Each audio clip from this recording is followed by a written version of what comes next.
أعوذ بالله من الشيطان الرجيم بسم الله الرحمن الرحيم رب اشرح لي صدري ويسر لي أمري واحلل عقدة من لساني يفقهوا قولي السلام عليكم ورحمة الله وبركاته. Brothers and sisters, today's khatra inshallah is going to be relatively short. At least I think so. I'll try. But in today's khatra we'll be covering various life lessons that are not exclusively related to Ramadan. Right? But inshallah, this is the month of Ramadan is a month of Quran, a month of tazkiyah, purification and bettering yourself. So inshallah we can benefit from any lessons that the Quran has to offer for us. Okay, inshallah, let's get started. So we're going to be discussing Surah Naml today, which was recited 2 days ago.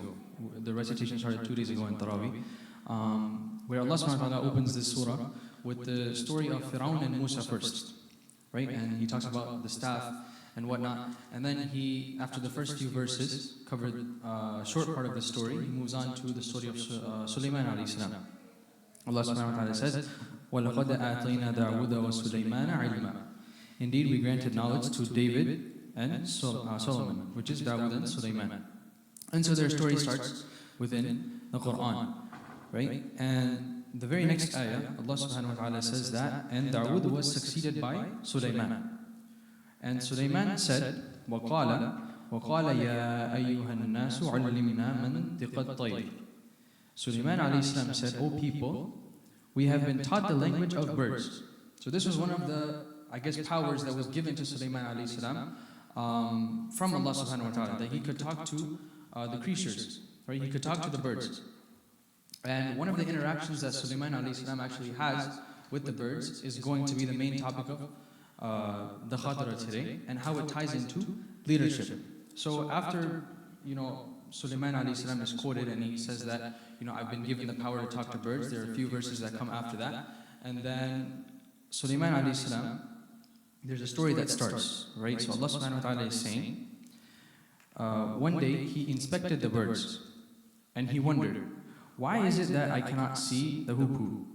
Or could he be absent? The hoopoe is like one of the birds that he was commanding, right? So notice the first part of this ayah where Sulayman alayhi salam, he's inspecting the birds. So the sort of relationship that he had was that if you were ever to sort of read upon literature within like military, or you were to watch like a game of sports, right? Usually you would hear the saying of how a leader would marshal his troops. Right, so he would say that, hey, you go do this, you do this, you do this, this is your task, right? So he would sort of command them. And this was the relationship that Sulayman alayhi salam had with the birds.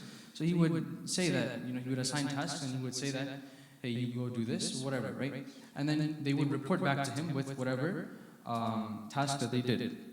So one day he was inspecting them. He was inspecting them, making sure that everything is in order. So he comes to see that this certain bird called the hoopoe is not there. And it's absent.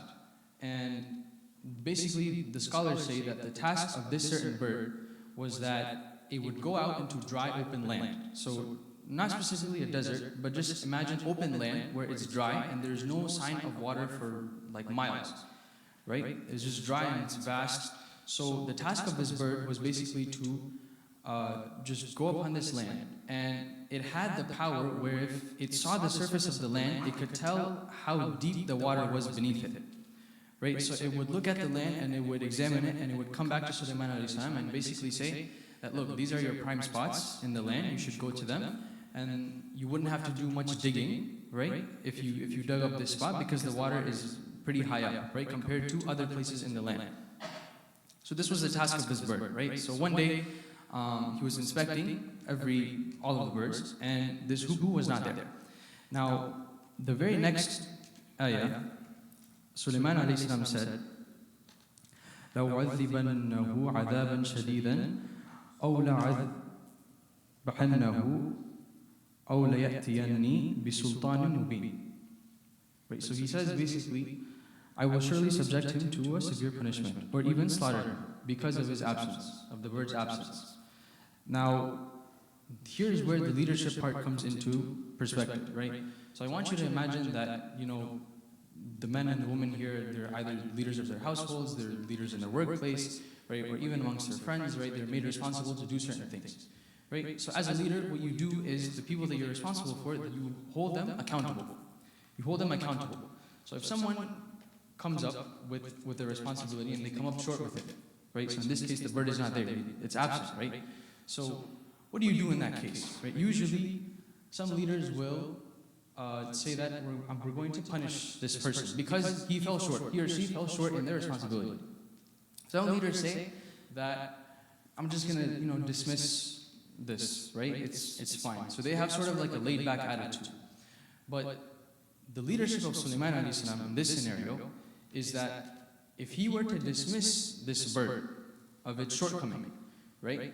Then what's going to happen the next time he comes and inspects the tasks of all these birds, right? They're going to say that, okay, well, the hoo-hoo was not there, right? It fell short in our meeting, right? It didn't come, basically didn't attend. So it's fine for us not to attend either. That's going to happen in the next meeting. So you have this sort of like culture spreading around in your team or the people that you're responsible for, right? Wherever it is, even in your household, even in your workplace, or even amongst your friends, right? If you want to just do something together, right? You have this culture that spreads amongst everyone, and they find it okay to not do certain things, to not obey certain responsibilities.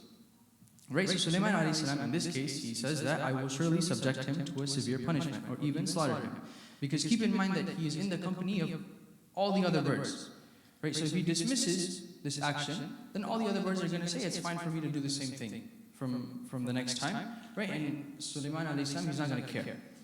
Right? But the second half of this ayah, he says, unless he brings me a compelling excuse. So he says that, okay, if there is genuinely a reason as to why this bird didn't show up, right, and he didn't report to me with his tasks, if there is genuinely a good reason, and he was occupied with something better, then it's okay. Then I'll accept the excuse and I'll sort of waive the punishment. Right? So he still shows mercy. Right? Even though he's stern and he's strict, he shows mercy at a reasonable level. Now, within this whole incident, I want you to put yourselves in the shoes of Sulayman alayhi salam. Right? The first mistake that you could do is be dismissive altogether of someone's shortcoming. Right? And this sort of like sends a bad culture throughout the people that you're responsible to. That's the first mistake you can do. The second mistake is, sure, you could choose to be stern with all the people that you're responsible for, but what happens in today's society, right, it's second nature to man, and it comes within our nafs, that if someone falls short of their responsibilities, you sort of say that, oh, this person, if it's fine if you're reflecting by yourself, right? But it's even worse if you're sitting in a gathering and you start saying that, oh, this person was lazy, right? This person is lazy. He or she, I knew they wouldn't have done this task, right? I knew they wouldn't report back to me, right? They probably went to some other gathering, they were like having fun over there, they passed their time over there, right? We have these type of conversations, right? It comes up within our nafs to say that, right? And to place blame upon them. But Allah subhanahu wa ta'ala, He refers to this as dhann in the Quran, right? Dhann basically means suspicion, right? Where Allah subhanahu wa ta'ala says in Surah Hujurat, Ya ayyuhal ladhina amanu ijtanibu kathiran min al-dhanni inna ba'da al-dhanni ith. So He basically says, O believers, avoid many suspicions, for indeed some suspicions are sinful.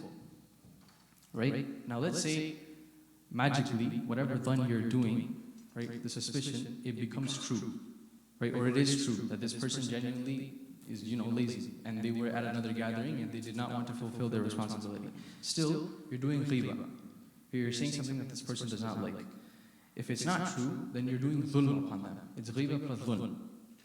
So we should avoid this. Right? We do needless talking amongst ourselves, especially as leaders in society. We sort of place blame on other people. Right? And subhanAllah, the most interesting thing is that after we have this conversation or reflection within ourselves or even within a gathering, when the person comes up in front of us, right, the person who did not fulfill their responsibility, we don't say anything to them. We don't say anything to them, right? We act as if it's, just all fine. Assalamu alaikum, what's going on, right? Oh, it's fine, you didn't do your part, it's fine, I got it figured out.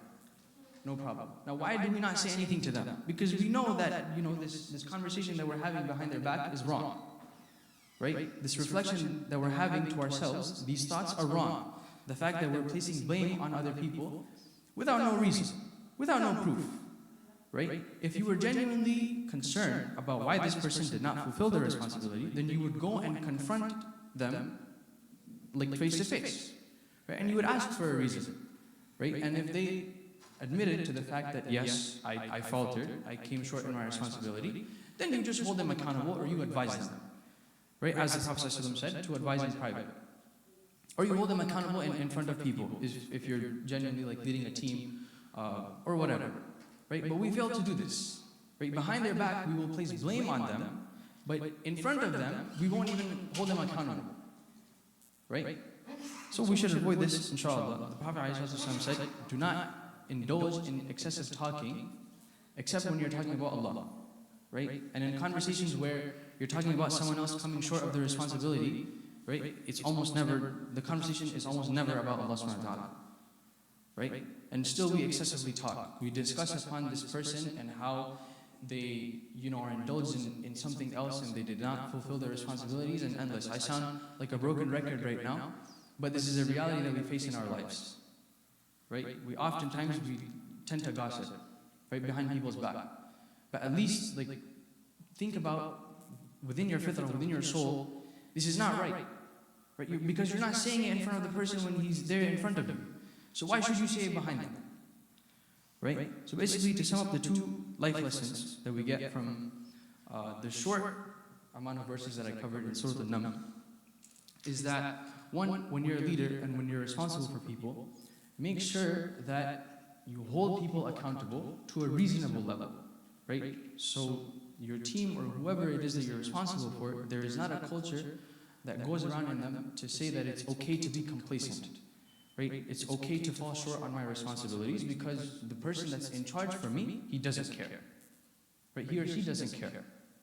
So you should hold them accountable, but to a reasonable level, because if they have a genuine excuse, then you should accept it, right? Later on, if you read Surah An-Naml, the hoopoe came back, the bird came back, and it said that, see, I saw the land of Bilqis, right, a queen, wherein the people were committing shirk, right? So the hoopoe's task is to go and find water in barren land. But instead, he found an opportunity for Sulayman alayhi salam to go and literally convert a whole community into Muslims, right? So obviously, the bird was occupied in a much more important task. So he was forgiven by Sulayman alayhi salam, right? And then the second lesson is we should not do dhann. As some of the dhann that we do, or most of the dhann that we do in these cases is sinful. As Allah subhanahu wa ta'ala says, right? If you have any, concern with this person that you're responsible for and he didn't do his work, he or she didn't do his work, then you go up to him face to face and you sort it out over there. You hold them accountable over there, or you advise them in private, whatever it is that you do, but do not place suspicions in your head and do not place blame on their head behind their back, especially. May Allah subhanahu wa ta'ala make us amongst the righteous. May Allah subhanahu wa ta'ala grant us knowledge like He did to Dawood and Sulayman alayhi salam. May Allah subhanahu wa ta'ala accept from us. Ameen ya Rabbil Alameen. Jazakumullahu khair. Assalamu alaikum wa rahmatullah.